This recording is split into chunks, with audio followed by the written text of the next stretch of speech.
For more than 60 years now, the assassination of President John F. Kennedy has been this constant source of debate. But this isn't going to be just another dive into shadowy theories. We're going to dig into the official record itself to figure out what's at the heart of the controversy. So we're not really asking who did it. The real question is, why can't we as a nation seem to agree on what actually happened that day? Right, so let's get right into that central question. How is it that after all these decades, after thousands and thousands of documents have been released, this one event is still so hotly debated? Why does that doubt just refuse to go away? Well, the answer is actually pretty simple, and here's the kicker. It comes from the government itself. You see, the real foundation for all the controversy, all the doubt, is this one simple fact. The two main official government investigations came to completely opposite conclusions. And that, right there, is where this whole story of enduring doubt really begins. Okay, so let's break down that fundamental conflict. Let's take a look at what each of these official reports actually had to say. So on one side, you've got the Warren Commission back in 1964. Their conclusion?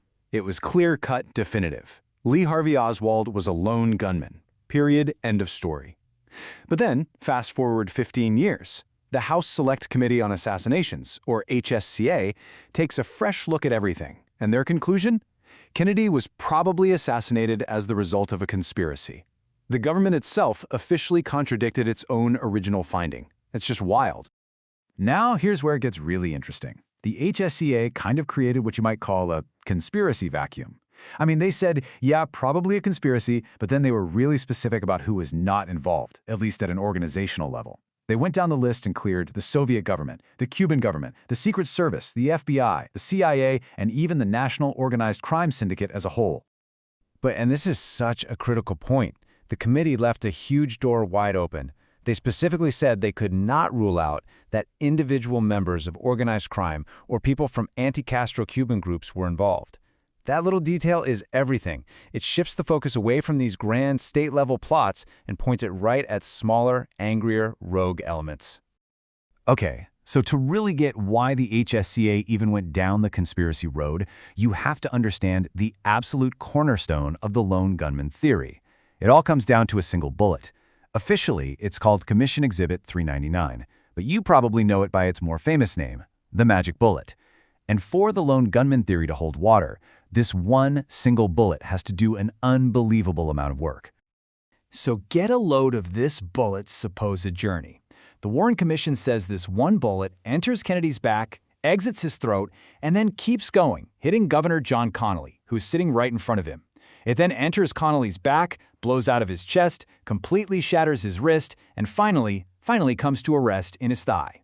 That's one bullet, causing 7 different wounds in 2 different men.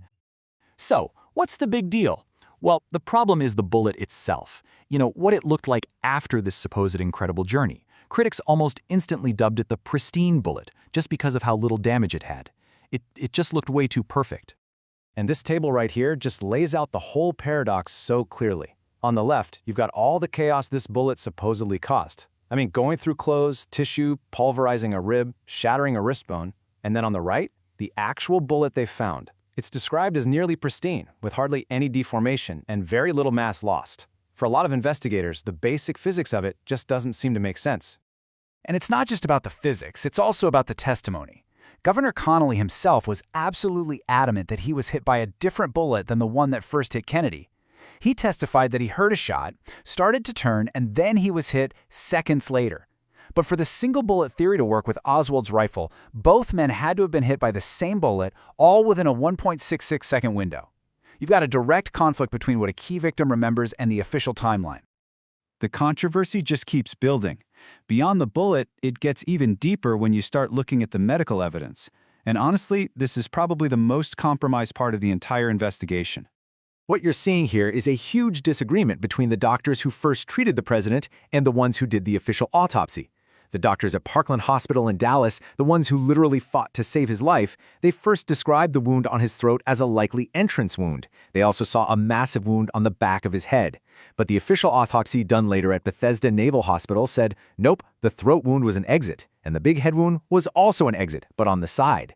These aren't small details. They totally changed the direction the shots came from.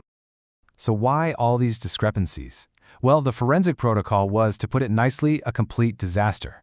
First, the president's body was flown out of Dallas against Texas law, which prevented a local autopsy from happening right away. Then, the official autopsy room? It was packed with people who had no business being there, FBI and Secret Service agents. That's just an unthinkable breach of procedure.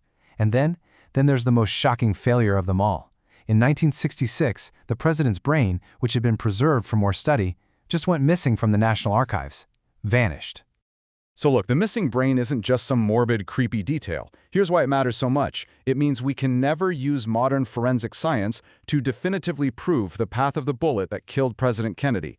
That one critical piece of evidence is just gone, forever, leaving the debate permanently stuck. This, of course, brings us to the most famous piece of evidence in this entire case, that 20-second silent home movie shot by Abraham Zapruder. It is the only continuous video we have of the assassination, and believe me, it's the source of its own massive debate. So at the exact moment of the fatal shot, on frame 313, President Kennedy's head snaps violently backward and to the left. For millions and millions of people, that's just intuitive proof of a shot from the front, from that infamous Grassy Knoll. But there are scientific counterarguments. One is called the jet effect, the idea that brain matter exploding out the front of his head actually propelled it backward. Another is a huge neuromuscular spasm caused by the bullet's impact. So the visual evidence that seems so clear, it might not be. But that intuitive view from the film gets a lot of backup from this number.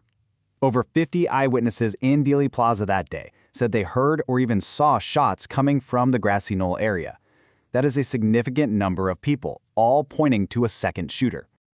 Okay, so with this much doubt about the forensic evidence, investigators naturally had to ask the question of motive. I mean, if it wasn't just Oswald, who else had a good reason to want the president dead? Two groups always seem to come up: anti-Castro Cuban exiles and organized crime. The exiles felt completely betrayed by Kennedy after the disastrous Bay of Pigs invasion. The mob, meanwhile, was furious about the intense war being waged against them by his brother, Attorney General Robert Kennedy. And notice how the HSCA finding lines up perfectly with their earlier conclusion. They cleared both groups' organizations, but they left the door open to the idea that individuals from inside those groups were involved.